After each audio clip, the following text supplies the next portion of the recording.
ಸಮಸ್ತ ಕನ್ನಡಿಗರಿಗೆ ನಮಸ್ತೆ ಮಾಡ್ತಿರುವಂತ ನಾನು ನಿಮ್ ಕನ್ನಡಕವರ ಬಂದಿನ ಒಂದು ಹೊಸ ವಿಡಿಯೋ ಜೊತೆ ಒಂದು ಹೊಸ ಇಂಟೀರಿಯರ್ ಇನ್ಫಾರ್ಮೇಶನ್ ಜೊತೆ.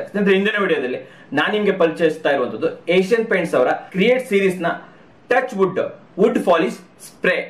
ಕಾಮನ್ ಪಾಲಿಶ್ ಇದೆ ಆಕ್ಚುಲಿ ಇದು, ಆದ್ರೆ ಒಂದು ಕ್ಯಾನಲ್ ಇರುತ್ತೆ. ಇದೊಂದು DIY ಕಿಟ್ ಆಗಿರೋದ್ರಿಂದ ಯಾರು ಬೇಕಾದ್ರೂ ಯಾವುದೇ ರೀತಿಯ ವುಡನ್ ಸರ್ಫೇಸ್ ಮೇಲೆ ಪಾಲಿಶ್ಗೋಸ್ಕರ ಇದನ್ನ ಬಳಸಬಹುದು ಸ್ನೇಹಿತರೆ. ಇದು ಆಕ್ಚುಲಿ ಇಂಟೀರಿಯರ್ ಎಕ್ಸ್ಟೀರಿಯರ್ ಎಲ್ಲಿ ಬೇಕಾದ್ರೂ ಯೂಸ್ ಮಾಡಬಹುದು. ಹೊರಗಡೆ ಯೂಸ್ ಮಾಡುವಂತಹ ಫರ್ನಿಚರ್ ಗಳ ಮೇಲೆ, ಡೋರ್ ಮೇಲೆ, ವಿಂಡೋ ಮೇಲೆ, ಅಥವಾ ಒಳಗಡೆ ಇರುವಂತಹ ಸೋಫಾಸ್ ಇರಬಹುದು, ಯಾವುದೇ ಕೇನ್ ಸೋಫಾಸ್ ಇರಬಹುದು, ವಿಂಡೋಸ್, ಡೋರ್ ನ ಇನ್ಸೈಡ್ ಔಟ್ ಸೈಡ್ ಎಲ್ಲಿ ಬೇಕಾದ್ರೂ ಕೂಡ ಇದು ನೀವೇ ಇದನ್ನ ಈಸಿಯಾಗಿ ಮಾಡಬಹುದು ಸ್ನೇಹಿತರೆ. ಇದೊಂದು ಸಾಲಿಡ್ ಬೇಸ್ಡ್ ಏರ್ ಸ್ಪ್ರೇ ಆಗಿರೋದ್ರಿಂದ ತುಂಬಾ ಚೆನ್ನಾಗಿ ಬರುತ್ತೆ. ಬೇರೆ ಸ್ಪ್ರೇಗಳ ತರ ಇದಾಗಲ್ಲ, ಹಾಳಾಗಲ್ಲ, ತುಂಬಾ ಡ್ಯೂರೇಬಲ್ ಇರುವಂತದ್ದು, ಹಾಗೂ ಇದರ ಲೈಫ್ ಕೂಡ ತುಂಬಾ ಚೆನ್ನಾಗಿರುತ್ತೆ ಸ್ನೇಹಿತರೆ. ಕ್ಯಾನ್ ನಲ್ಲಿ ನಿಮಗೆ 400 ml ಕ್ವಾಂಟಿಟಿ ಇರುತ್ತೆ. ಹಾಗಾದ್ರೆ 400 ml ಕ್ವಾಂಟಿಟಿಯನ್ನ ಎಷ್ಟು ಯೂಸ್ ಮಾಡಬಹುದು ಸ್ನೇಹಿತರೆ? ಒಂದು ಏನು ಬಿಗ್ ಡೋರ್ ಇರುತ್ತೆ, 3 ಡೋರ್ ಇರುತ್ತೆ. ಇದನ್ನ ನೀವು 2 ಡೋರ್ಗಳನ್ನ ಇನ್ಸೈಡ್ ಅಂಡ್ ಔಟ್ ಸೈಡ್ 2 ಕೋಟ್ ಮಾಡಬಹುದು.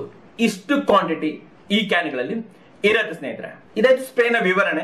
ಇವಾಗ ನಾನು ನಿಮ್ಗೆ ತಿಳಿಸ್ಕೊಡ್ತೀನಿ ಇದನ್ನ ಯೂಸ್ ಮಾಡೋದು ಹೇಗೆ. ಯಾವುದೇ ವುಡ್ ಸ್ಪೇಸ್ ಇದ್ರು ನೆನ್ಪಿಟ್ಕೊಳ್ಳಿ, ಓನ್ಲಿ ವುಡ್ ಮೇಲೆ ಮಾತ್ರ ಇದು ವರ್ಕ್ ಆಗುವಂತದ್ದು. ಅದರಿಂದ ಯಾವ ವುಡ್ ಅನ್ನ ನೀವು ಸ್ಪ್ರೇ ಮಾಡ್ಬೇಕಂತಿದ್ರ, ಫಾರ್ ಎಕ್ಸಾಂಪಲ್ ಒಂದು ಡೋರ್ ಅಂತ ಅನ್ಕೊಳ್ಳೋಣ. ಮೊದಲನೇದಾಗಿ ಆ ಡೋರ್ ಅನ್ನ ನೀವು ಕ್ಲೀನ್ ಮಾಡ್ಬೇಕಾಗುತ್ತೆ. ಓಕೆ, ಒಂದು ಹಸಿ ಬಟ್ಟೆ ತಗೊಂಡು ಕ್ಲೀನ್ ಮಾಡಿ, ಆ ನಂತರ ಒಂದು ಒಣ ಬಟ್ಟೆಯಿಂದ ಅದನ್ನ ಒರೆಸ್ಕೊಳ್ಳಿ.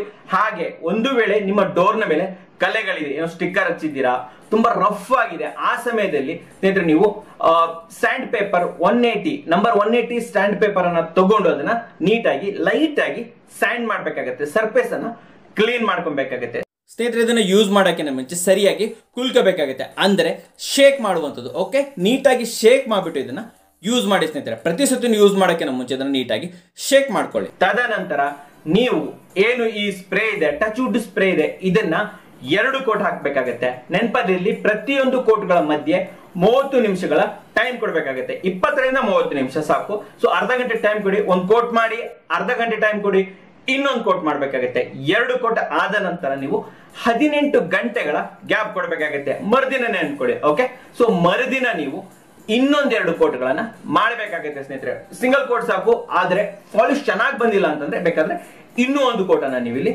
ಮಾಡಬಹುದು ಸ್ನೇಹಿತರೆ. ಆ ನಂತರ ನೀವು 36 ಗಂಟೆಗಳು ನೆನಪಲ್ಲಿ ಇಟ್ಕೊಳ್ಳಿ, 36 ಅವರ್ಸ್ ಅನ್ನ ಬಿಟ್ಟು ನೀವು ಇದನ್ನ ಯೂಸ್ ಮಾಡುವಂತದ್ದು. ಒಂದು ರೌಂಡ್ ಅದನ್ನ ಕ್ಲೀನ್ ಮಾಡ್ಕೊಂಡು ನೀವು ಇದನ್ನ ಯೂಸ್ ಮಾಡಬಹುದು ಸ್ನೇಹಿತರೆ. ಅದು ಫರ್ನಿಚರ್ ಆಗಿರ್ಲಿ, ಡೋರ್ ಆಗಿರ್ಲಿ. ಓಕೆ, ಇಲ್ಲೊಂದು ನೀವು ಗಮನದಲ್ಲಿ ಇಟ್ಕೊಬೇಕು, ನೀವು ಯಾವಾಗ ಸ್ಪ್ರೇ ಯೂಸ್ ಆದ ನಂತರ ಇಡೋಕೆನ ಮುಂಚೆ ಸ್ಪ್ರೇನ ಉಲ್ಟಾ ಮಾಡ್ಬಿಟ್ಟು ಒಂದ್ 2 ಸ್ಪ್ರೇ ಮಾಡ್ಬಿಟ್ಟು ಲೈಟ್ ಸ್ಪ್ರೇ ಮಾಡ್ಬಿಟ್ಟು ಅದನ್ನ ಒರೆಸ್ಬಿಟ್ಟು ಇಟ್ಟಿರ್ಬೇಕು. ಇದರಿಂದ ಮೊದಲಲ್ಲಿ ಇರುವಂತಹ ಸ್ಪ್ರೇ ಗಟ್ಟಿ ಆಗಲ್ಲ, ಹಾಗೂ ನೀವು ಇದನ್ನ ರೀಯೂಸ್ ಮಾಡ್ಬೇಕಾದ್ರೆ ಯಾವುದೇ ರೀತಿ ತೊಂದರೆ ಆಗಲ್ಲ ಸ್ನೇಹಿತರೆ. ಆದ್ರೂ ಕೂಡ ಒಂದ್ ವೇಳೆ ಬ್ಲಾಕ್ ಆಗಿದ್ರು ಕೂಡ ನೀವು ಇಲ್ಲಿ ಥಿನ್ನರ್ ಅನ್ನ ಯೂಸ್ ಮಾಡ್ಬಿಟ್ಟು ಒರೆಸಿದ್ರೆ ಅದು ಕ್ಲೀನ್ ಆಗಿ ಬರುತ್ತೆ ಸ್ನೇಹಿತರೆ. ಈ ರೀತಿ ಪಾಲಿಶ್ ಅನ್ನ ಮಾಡ್ಬೇಕಾದ್ರೆ ನೀವು ಗ್ಲೌಸ್ ಅನ್ನ ಯೂಸ್ ಮಾಡಿ, ಮಾಸ್ಕ್ ಅನ್ನ ಯೂಸ್ ಮಾಡಿ, ನಿಮ್ಮ ಬಳಿ ಇದ್ರೆ ಗಾಗಲ್ ಅನ್ನು ಕೂಡ ಯೂಸ್ ಮಾಡಿ. ಹಾಗೆ ಈ ಕ್ಯಾನ್ ಗಳಲ್ಲಿ ತುಂಬಾ ಪ್ರೆಷರ್ ಇರೋದ್ರಿಂದ ಇದನ್ನ ಪಂಕ್ಚರ್ ಮಾಡೋದಾಗ್ಲಿ, ಕೀಲಿ ಬಿಸಾಕೋದಾಗ್ಲಿ, ಸುಡೋದಾಗ್ಲಿ ಮಾಡ್ಬಿಡಿ. ಹಾಗೆ ಮಕ್ಕಳ ಕೈಯಿಂದ ಇದನ್ನ ದೂರವಿಡಿ ಸ್ನೇಹಿತರೆ. ಈಗ ಬರುವಂತ ಕ್ವಶನ್ಗಳು, ಈ ಸ್ಪ್ರೇನ ಹೊಸದಾಗಿ ರೆಡಿ ಆಗಿರುವಂತಹ ಫರ್ನಿಚರ್ ಗಳ ಮೇಲೆ ಯೂಸ್ ಮಾಡಬಹುದಾ? ಡೆಫಿನೆಟ್ಲಿ ಯೂಸ್ ಮಾಡಬಹುದು. ಫಸ್ಟ್ ಟೈಮ್ ಪಾಲಿಶ್ ಆಗ್ತಾ ಇರೋರು ಕೂಡ ಈ ಸ್ಪ್ರೇ ಅನ್ನ ಯೂಸ್ ಮಾಡಬಹುದು ಸ್ನೇಹಿತರೆ. ಇದನ್ನ MDF ಮತ್ತು ಲ್ಯಾಮಿನೇಟ್ಸ್ ಗಳ ಮೇಲೆ ಯೂಸ್ ಮಾಡಬಹುದಾ? ಇಲ್ಲ ಸ್ನೇಹಿತರೆ, ಇದನ್ನ MDF ಹಾಗೂ ಲ್ಯಾಮಿನೇಟ್ಸ್ ಗಳ ಮೇಲೆ ಯೂಸ್ ಮಾಡಲಾಗಲ್ಲ ಸ್ನೇಹಿತರೆ. ಹಾಗೂ ಇದು ಸನ್ಮಿಕ, ಇದ್ರ ಮೇಲೂ ಕೂಡ ಇದು ಯೂಸ್ ಆಗಲ್ಲ. ಆದ್ರೆ ಈ ಸ್ಪ್ರೇಗಳನ್ನ ನೀವು ಕೇನ್ ಏನು ಬೆತ್ತದ ಇದು ಬರುತ್ತಲ್ಲ, ಸೋಫಾಗಳು, ಚೇರ್ಗಳು ಬರ್ತವ, ಅದ್ರ ಮೇಲೆ ಕೂಡ ಯೂಸ್ ಮಾಡಬಹುದು.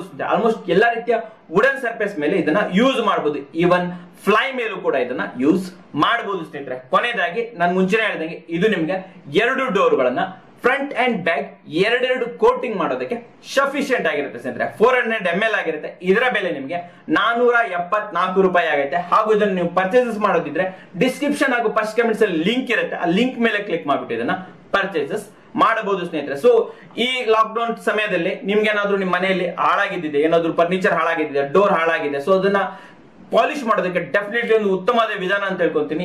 ಹೋಗಿ ಹೊರಗಡೆಯಿಂದ ಕಾರ್ಪೆಂಟರ್ ಕರ್ಕೊಂಡ್ಬಂದು ಮಾಡಿಸೋದು ದುಬಾರಿನೂ ಕೂಡ, ರಿಸ್ಕ್ ಕೂಡ. ಆದ್ದರಿಂದ ಈ ಸಮಯದಲ್ಲಿ ಇದೊಂದು ಉತ್ತಮವಾದ ಪ್ರಾಡಕ್ಟ್ ಅಂತ ಹೇಳಕ್ಕೆ ಇಷ್ಟಪಡ್ತೀನಿ ಸ್ನೇಹಿತರೆ. ನೋಡಿದ್ರಲ್ಲ, ನಿಮ್ಗೋಸ್ಕರ ಒಂದು ಉತ್ತಮವಾದ ವಿಡಿಯೋ ತನಿಸು. ವಿಡಿಯೋ ಇಷ್ಟ ಆದ್ರೆ ಲೈಕ್ ಮಾಡಿ, ಇಷ್ಟ ಆಗಿಲ್ಲ ಅಂದ್ರೆ ಡಿಸ್ಲೈಕ್ ಮಾಡಿ. ಏನೇ ಆದ್ರೂ ಸಬ್ಸ್ಕ್ರೈಬ್ ಅಂತೂ ಮಾಡಲೇಬೇಕು, ಯಾಕಂದ್ರೆ ಕನ್ನಡಿಗರೇ ಕನ್ನಡಿಗರನ್ನ ಬೆಳೆಸಬೇಕು. ನಮಸ್ಕಾರ.